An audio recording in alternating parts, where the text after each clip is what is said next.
Hey guys, welcome back to my channel. Today we are sitting down and chatting, sort of like a little rant video, but I wanted to sit down and talk about this situation that's happened to me a lot recently, and I know that it's happened to a lot of small business owners out there, whether you're a makeup artist, hairstylist, or offering any kind of services or goods. And as a small business, you may have gotten this very often. So I wanted to sit down and just kind of chat with you about my opinion on the topic. And maybe if you're a client or customer who has said this before to a small business owner, maybe this can spread some awareness to you, and hopefully you can learn something from this video.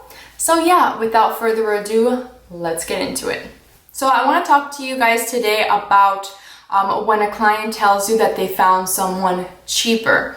And when a client tells you this, it doesn't necessarily mean that they have bad intentions by telling you that. If they found someone cheaper and that's preferably within their budget, that's great for them.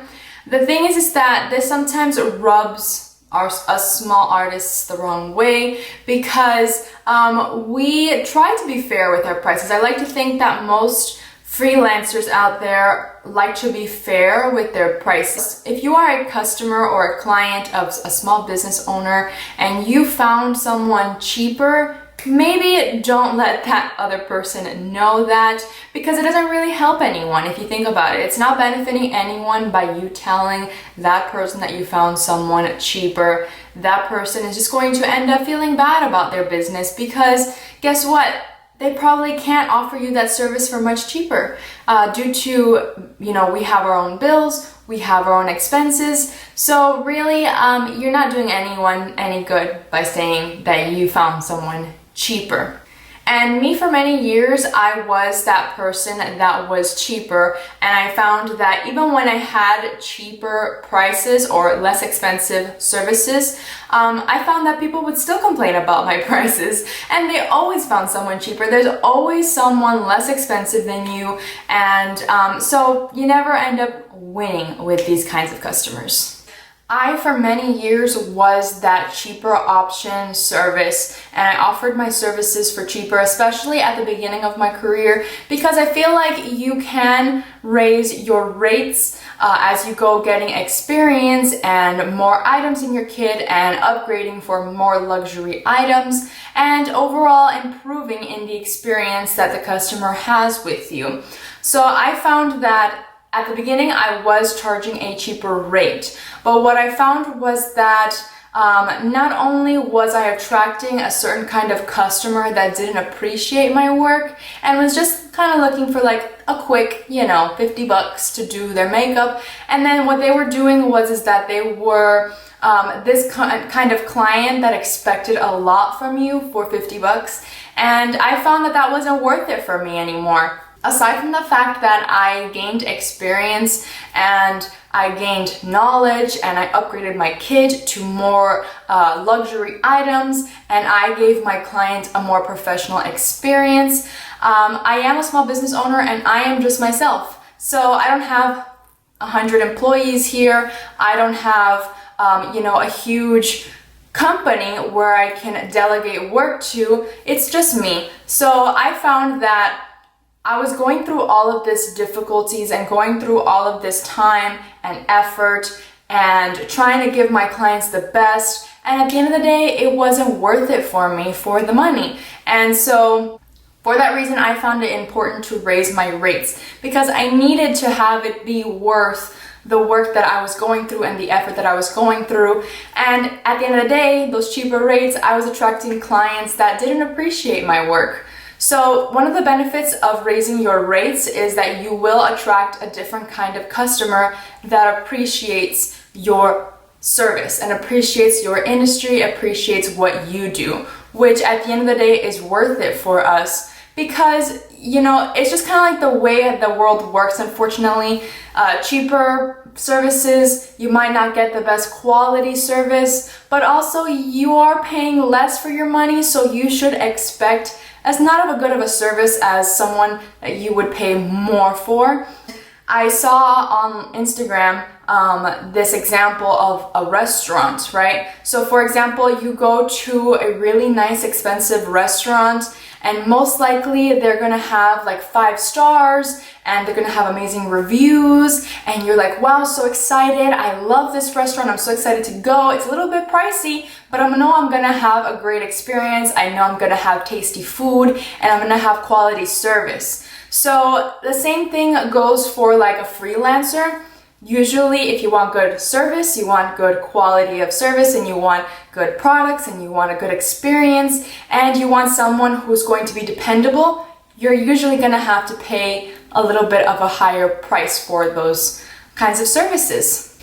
And also going back to my restaurant analogy, typically, you can get really fantastic service and a little bit pricier of service from a smaller restaurant. For example, you go to sort of like a mom and pop restaurant where it has good quality because everything is done, within the kitchen. It's a different experience as to when you go to like a chain restaurant, maybe like Cheesecake Factory or Chili's or TGI Fridays. Even though, I do love those restaurants, you can admit that it's a different kind of experience for the price. Obviously, those chain restaurants can offer a lesser price for you because they have a huge conglomerate, they have a huge company, they have lots of different locations, they have thousands and thousands of employees at every single location. So they don't really feel the need to charge you more because guess what? They're making lots of money. And most likely they're using prepackaged frozen foods or things of the sort so that they can cut costs. As at a smaller restaurant, you might have to experience a reservation because they're highly booked. They only have one location. They only have maybe 30 employees or less. So at that point, you might experience, that you need a reservation. You might need, there might be a cancellation fee if you cancel last minute. There might be deposits required. There might be lots of things required from a smaller restaurant. And that's because they are smaller. Basically, every single customer that they lose is a financial loss to them. Whereas with a larger restaurant chain, they don't really mind losing 1 or 2 customers here and there because they can make it up really fast. It's kind of like a fast-paced kind of thing. But the smaller restaurant, if they lose customers, to them, that can equal a huge financial loss. So, for example, the same thing works sort of like with a freelance makeup artist in a smaller company or a smaller business, whereas if you go to a huge salon with lots of people, if you cancel on us, that can equal a lots of financial loss for us. So that tends to be why a lot of makeup artists or hairstylists request deposits, non-refundable or additional, or they raise their prices if they have to travel far, because if you flake on us, then we've lost out on quite a bit of money and time that we could have dedicated to someone else. And since we are just one person, it's really hard to recuperate what we've lost from you canceling your appointment. Also, the bridal industry tends to be a little bit more higher priced than not in the bridal, any other kind of service that's not in the bridal industry, because bridal makeup and hair takes a lot of effort. If you want to look good for your wedding day, it is a luxury. You do not need, no one is forcing you to do your hair and makeup for your wedding day, but you want to look good on your wedding day. So it's a luxury service. So those tend to be more expensive, especially because lots of people in the bridal industry tend to give their best to the bride. So when you are the bride, it tends to be more expensive of a service because it takes a lot more effort and a lot more resources to dedicate to just one person. Typically, the hairstylist or makeup artist will dedicate more time to the bride, less time to the other ones, more time to the bride because they require the best kind of look, right? So for that reason, it is more expensive and it is a luxury. You do not need it, but if you want it, be prepared to pay more. So, and no one's telling you to go outside of your budget. No one's telling you that you have to spend your hard-earned money, but just don't make those kinds of comments about someone cheaper to a freelance artist because it doesn't help anyone. And just because you think my prices are expensive doesn't mean that someone else might think the same. And just because it's out of your budget doesn't mean that I'm overpriced. I respect a lot of customers that tell me, that respond back to me and say, look, thank you so much. You're just out of my budget.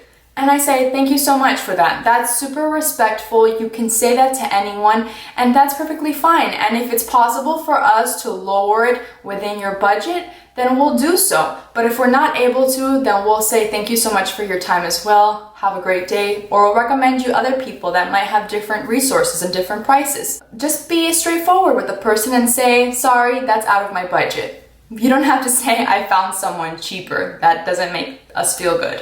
That being said, I do have a lot of respect for freelancers that are able to offer less expensive services, because that's fantastic for them. I mean, if you're able to do so, that's great. Not everyone has that sort of situation where they're able to offer a kind of service for a lesser price. If you are someone that's coming across someone for a lesser price than others, maybe consider what they might be doing it differently. So if they're offering a cheaper price, it's because there's something that's not up to par with everyone else. So for example, it could be sanitation, it could be the amount of products they use, it could be the type of products they use, if they use more luxury products, if they use more cheaper end products or less luxury products, or do they dedicate less time to you, or do they do the same kind of looks repeated. You have to keep all of that into consideration, because there's a reason why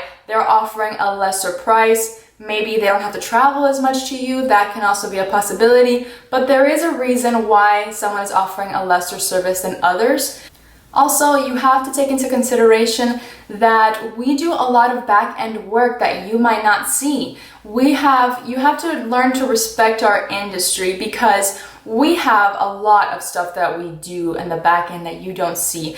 A lot of people think that makeup artists just show up to your location, do some pretty makeup, go home and shop for some more makeup. And that's not at all what it takes. You have to disinfect. I take like an hour or two because I've learned to condense and find products that help me go through the sanitation process a little bit faster. But before, it would take me about 5 hours to sanitize my whole entire kit. Now it takes me like a good hour or two, or sometimes even more, depending on how many clients I have, to sanitize my products. So we're dedicating that time to sanitizing and disinfecting products for your benefit, cleaning our brushes for your benefit, going out to stores, getting last minute supplies for your benefit, answering emails, answering text messages. Sometimes we go back and forth with clients for many days and do not even get to book the client.